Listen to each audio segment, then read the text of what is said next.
My name is Brendan DeLapp, Senior Solutions Engineer at Catchpoint. What I'll be doing for the next 33 minutes or so is walking through the Catchpoint portal here.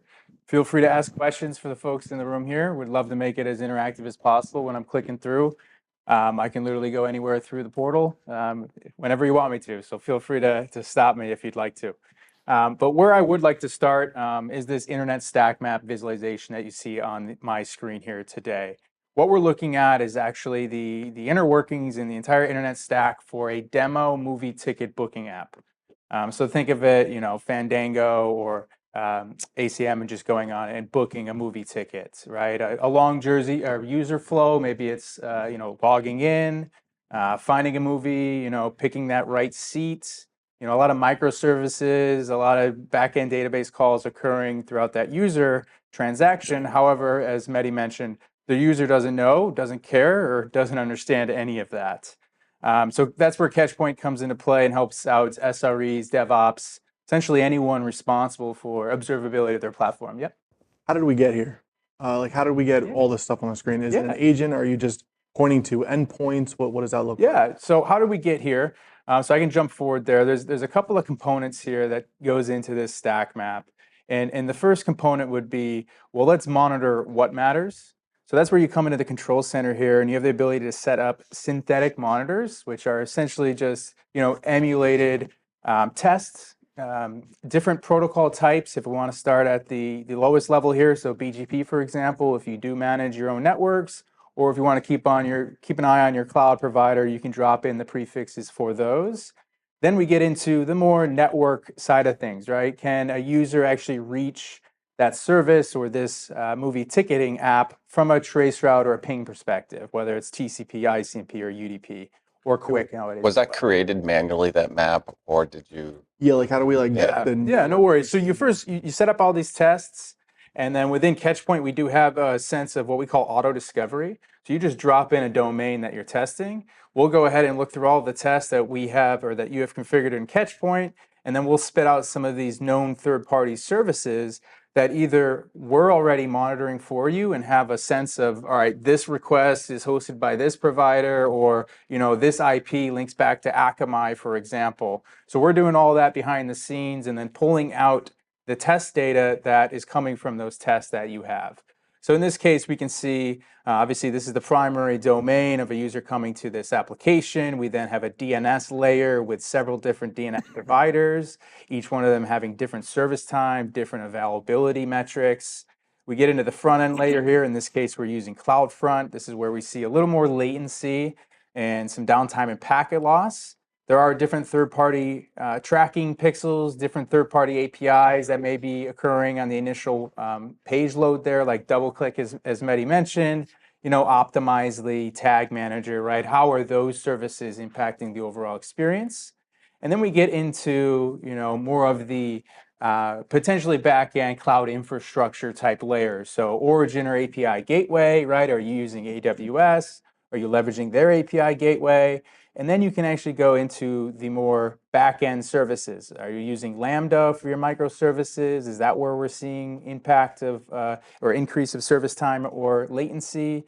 Potentially even a third-party authentication service like Auth0. And actually what we're seeing here in the stack map is we are seeing an issue with Auth0, and you can follow that path all the way from where the user hits your application to the front end, within AWS, to Auth0, and then finally to my MySQL database. So the stack map highlights that at this point in time, we are looking at the last 3 hours of data. You can go back in time, and then we'll also notify you and let you know via alerts you may have set up, so you can quickly drill into recent errors for that example.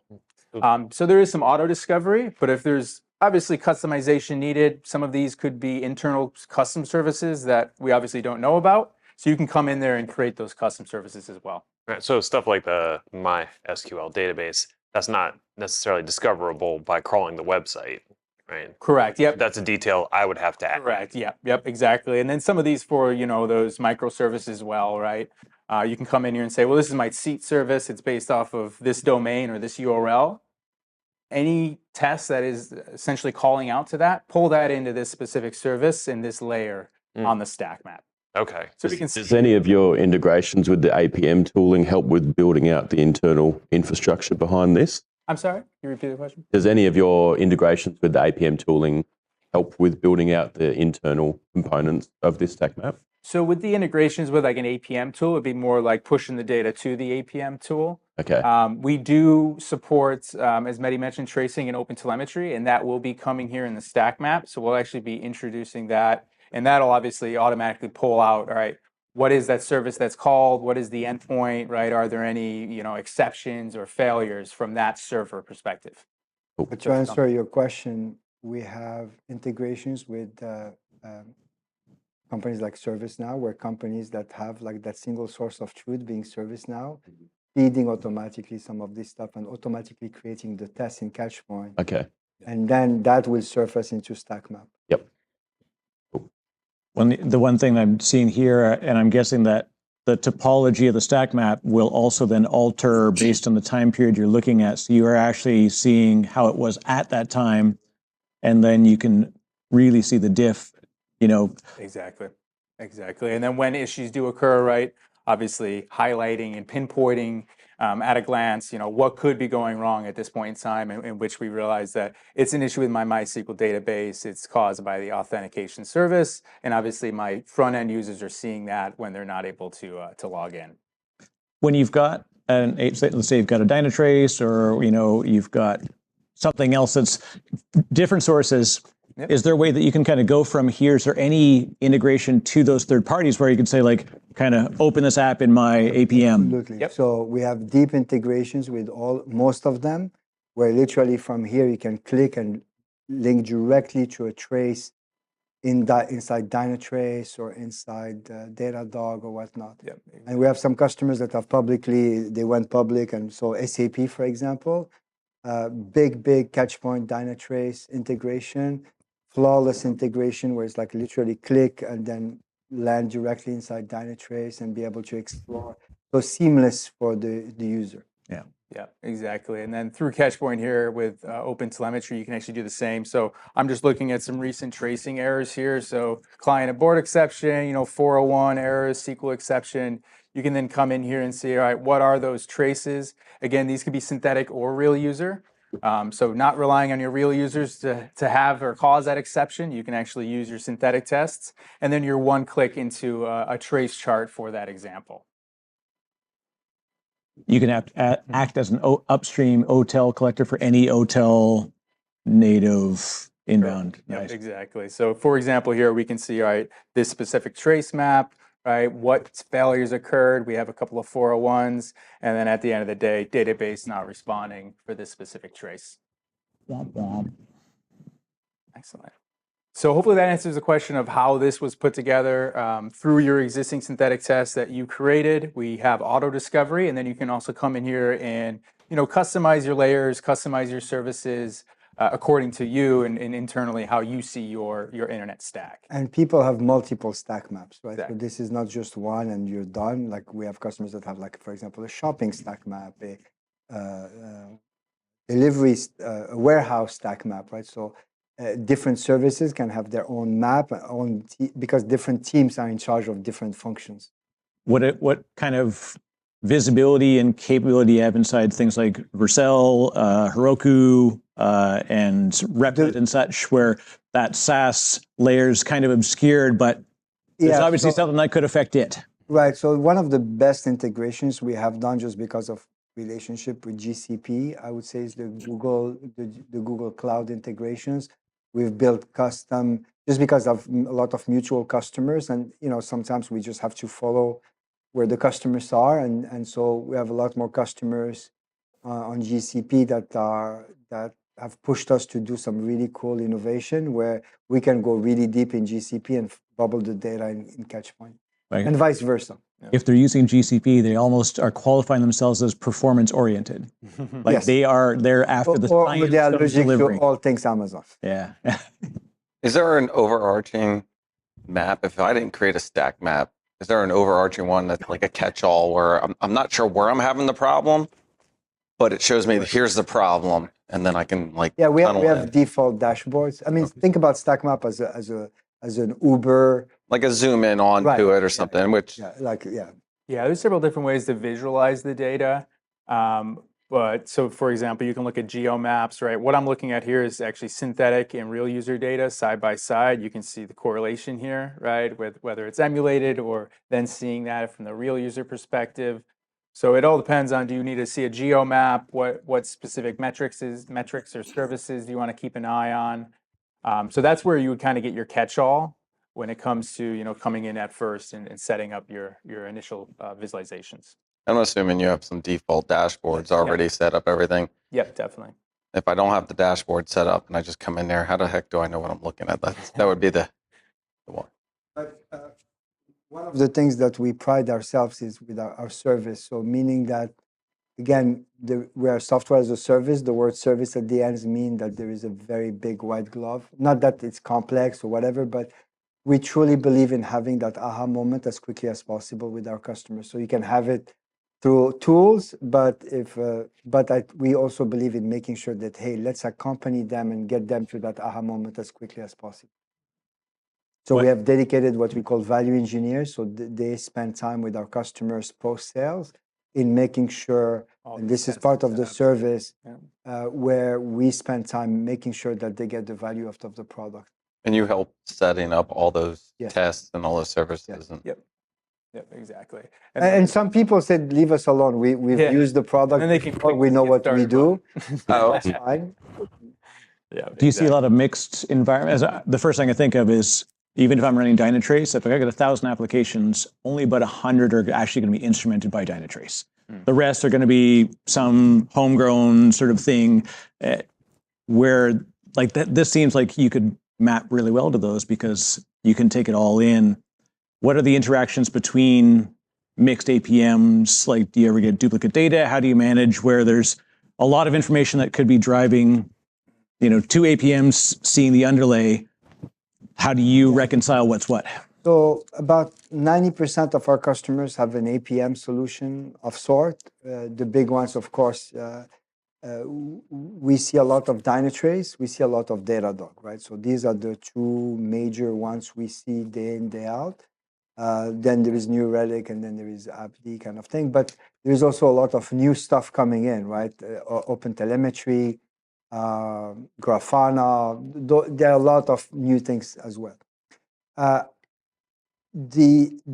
It's not so much the overlaying; it's more like in the case of SAP, for example. And the gentleman was at the Dynatrace conference the other day talking about what they've done. Is actually they're leveraging every tool to its maximum potential of cutting that mean time to repair, right? So Catchpoint is very good at telling you where the smoke is before people start screaming there is a fire, right? So being able to detect smoke is very important, and they use us for that. Then it's like, okay, how do we take that data and put it into their own AI ops tools to then look at what Dynatrace is saying to say, hey, Catchpoint is seeing smoke. What are you seeing here?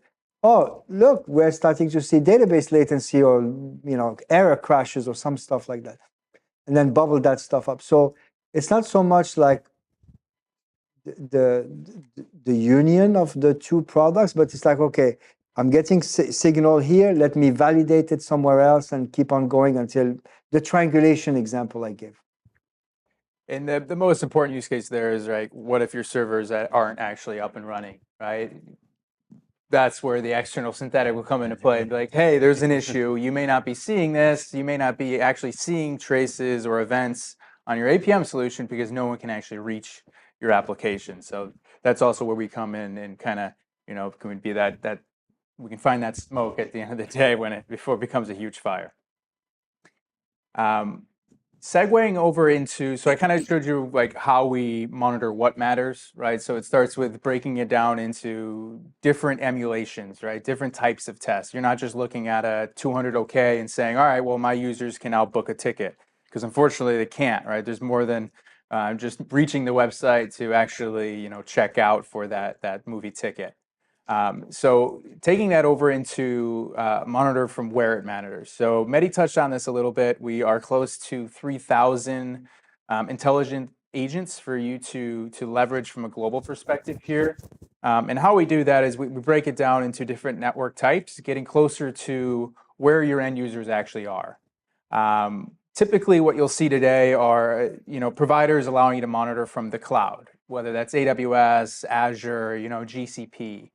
Now that checks the box when it comes to availability monitoring, right? You can check from next door or potentially a couple server racks down the row if you are also hosted from within that cloud provider. But it's really important to move a little closer to where your end users are connected to. So that's when we refer to the core of the internet. So backbone providers like Level 3, NTT, ATT, Cogent. And then we also get a little closer to the end user, so more consumer fiber broadband connections, whether that's Spectrum, Comcast, Verizon Fios. We do have Starlink as well. So that's a pretty interesting use case, right? T-Mobile is actually starting to offer that for free for everyone, so everyone can test that out right now. And if you are delivering services to those customers, you need to check to see whether or not they can book that movie ticket from that specific provider. We do support wireless as well, so 4G, 5G, obviously IPv6 infrastructure here, a completely different, problem or set of problems to deal with from a networking perspective. So we give you the ability to essentially mystery shop from those providers as well. And then last but not least, we also do allow you to test internally. So there are applications that may not be accessible from the external or from external users. They may just be internal users. So the ability to drop a Catchpoint agent into your office location, your data center. A cool use case there is actually monitor from within your data center and then monitor from our backbone. And you can actually see the delta there. And that's essentially the delta that you're trying to lower or decrease so that your users have a better experience. So that's another use case that you can leverage there. And we're getting a little smaller here where you can actually install on Raspberry Pis, plug them into a router. I have one actually sitting at home on my desk where we're running a quick network tests every minute or so to Google, just making sure my internet at home is accessible for my wife and I. So just another use case there from a. Do you have alerting and monitoring on that too? So you can Right. call up Catchpoint support and say, Exactly. I want to make sure I get alerted before my wife alerts. yeah, or your kid, right? But one of the use cases of what Brandon was talking about on the Catchpoint minis or the lightweight agent is call centers, shopping systems like points of sales, factories. Like we have a company that makes cars, and so behind every robot there is a Catchpoint node that literally tests the API call to see can I get this, because or checking even the NTP, right, the time protocol, because if things get out of sync, you get the wrong device or the wrong part in the wrong part of the cars, which is not good. But what about remote locations or like secure locations? Yes. Isolation. Yes. Yeah. So we have that deployed in some secure location. You want to disclose? No, I'm just kidding. Just kidding. Not working, right? And why this is important, I'm going to show you another dashboard here. This just goes to show you the difference between monitoring from the cloud and from the backbone and last mile. So the top left or the top map that you see here, these are average response time and availability from cloud locations like AWS, Azure, GCP. So for the most part, right, everything looks pretty green, especially in North America, Europe. Within China here is where you start to see some issues, right? Great Firewall of China it tends to do that to some applications and services. Now switching over to more of the end user point of view, right? We can see where, oh wait, in Phoenix it's actually taking 12 seconds for this booking app to load compared to cloud where it took 50 milliseconds or so, right? So there's a huge discrepancy there between what your end users are actually seeing and what potentially your internal monitoring solutions are telling you at the end of the day. So monitoring, we talk a lot about false positives. When you have a signal telling you, it's like that alarm in your house that beeps at 2 o'clock in the morning, right? But there is no fire, it's just a false positive, the battery is off, right? That's what we talk a lot about is false positives. The danger is false negatives, is you not knowing you have a problem. And then assuming that everything is okay. And you go about your day and everything is okay until at the end of the day, you look at the cash register. It's like, hey, how come nobody bought anything on our store today? And nobody could get to it. Well, how come I didn't know? Oh, we were not monitoring, or we didn't pay attention, or we were monitoring from the wrong location.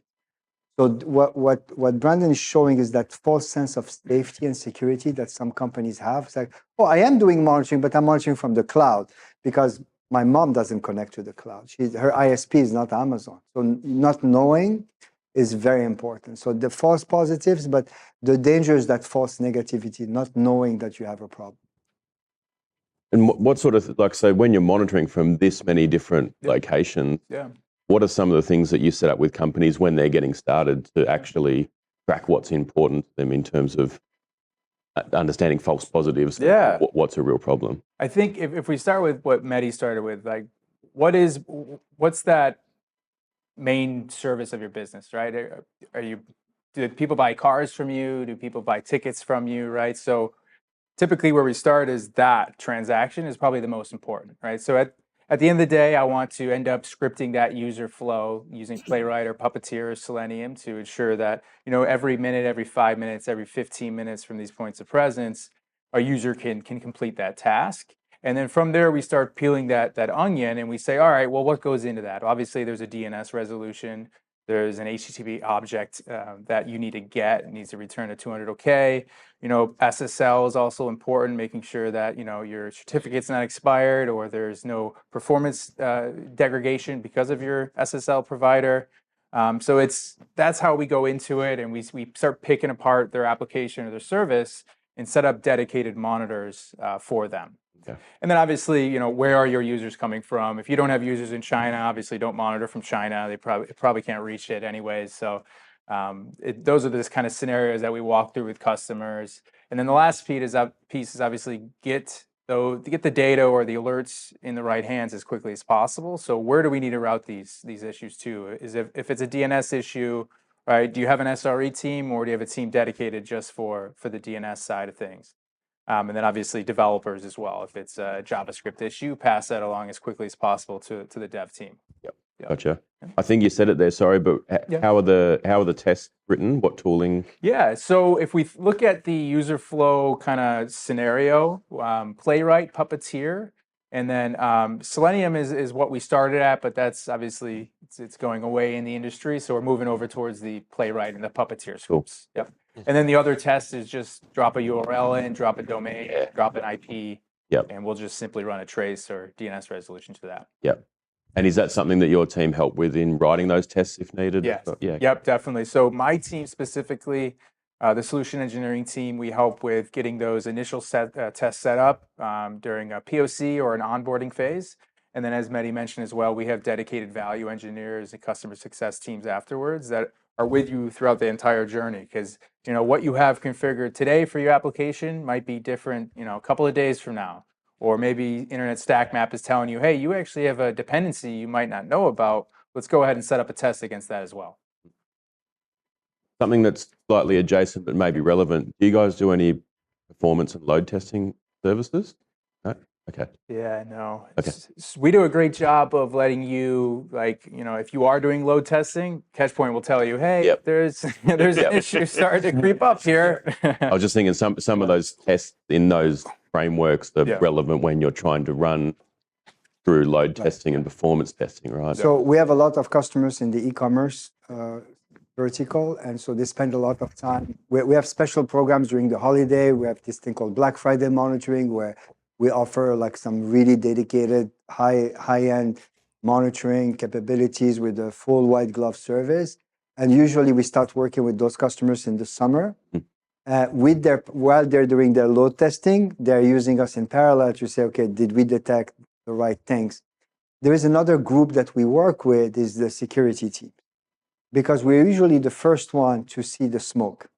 So many times we're the first one to see, we are the first one to see a DNS hijack, a BGP hijack, a DDoS attack.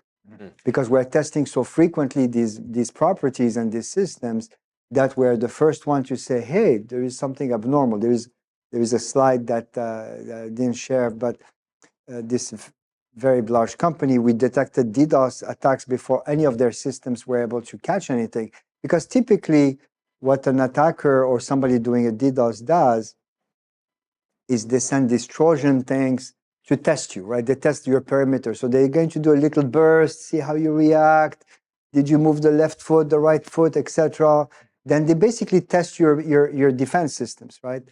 And then, oh, they didn't react. So let me try another time. Oh, they didn't. And that's when they come at you, right? So we have some customers, again, the data is fed into these data lakes. And so they fine tune their stuff to say, hey, we're starting to treat the Catchpoint data as a security signal as well. So if DNS goes up X amount of time, blah, blah, blah, then we have the security team take a look at it, because maybe it's a DDoS about to happen kind of thing. SSL, Brandon said, the challenge with SSL is we have this customer. The reason we built SSL monitoring into the product is I went to see this customer. This guy was in the room, and his job was literally to click on 40,000. There was a spreadsheet. This is true story, guys. Right? 40,000 domains that he had to click on every day to check. Oh my God. Make sure that SSL was working. And I had so much pity. I said, we have to help this. So we added SSL monitoring into the tool, because again, many times people forget the basic functionality, and that's SSL, right? And oh, by the way, when you have an SSL monitor, when you have an SSL, you don't have it just for yourself. You give it to your Cloudflare, you give it to your Fastly, you give it to your APG, you give it to, and you have a whole daisy chain of SSL now that is in the Wild West. And if one of them expires, it takes you 2 days to get that back online. Yeah. Imagine a big Fortune 500 that relies on e-commerce, for example, being done for 2 days. That's impossible. So we added that, and then somebody said, hey, it would be really cool if you could alert us if our domain is going to expire like 7 days before. And by the way, the data shows that the right time to alert for SSL is about 2.5 days. Not 2 weeks, because people, I'll get to it 2 weeks from now, and then later. But it's literally between 2.5 and 3 days. That's when people get that sense of urgency. That sounds like me.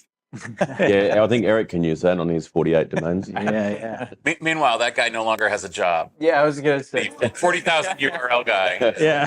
Hopefully he has a better job.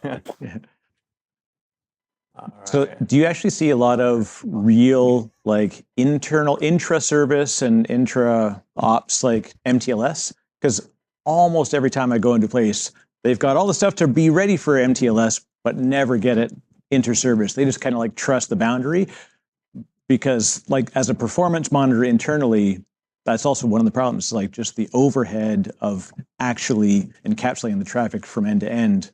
They're not ready for it, so they usually back off. No, most of the customers we work with have that nailed down as well. The internal monitoring and external monitoring, they see it as one. Yeah. There is no field almost like this is my territory. So SSL monitoring internally, externally, the DNS, the internal DNS systems, because when you think about like running containers, right?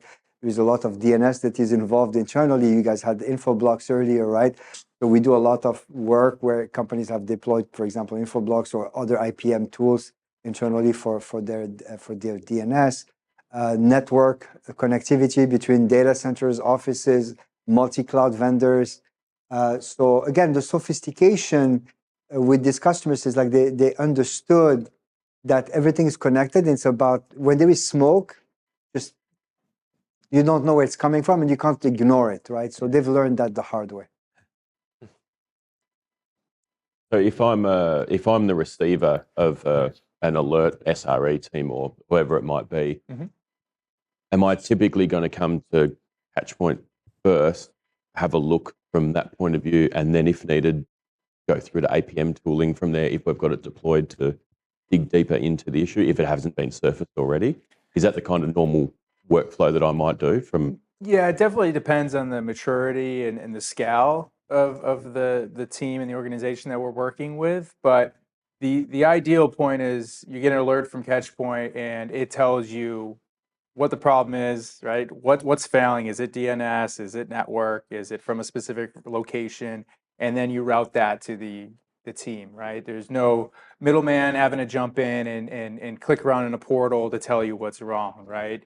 The alerts are sophisticated enough to tell you, hey, problem X in region Y, and then you can actually build in a runbook in the alert to say, send this through this channel or through this team. Okay. Yeah.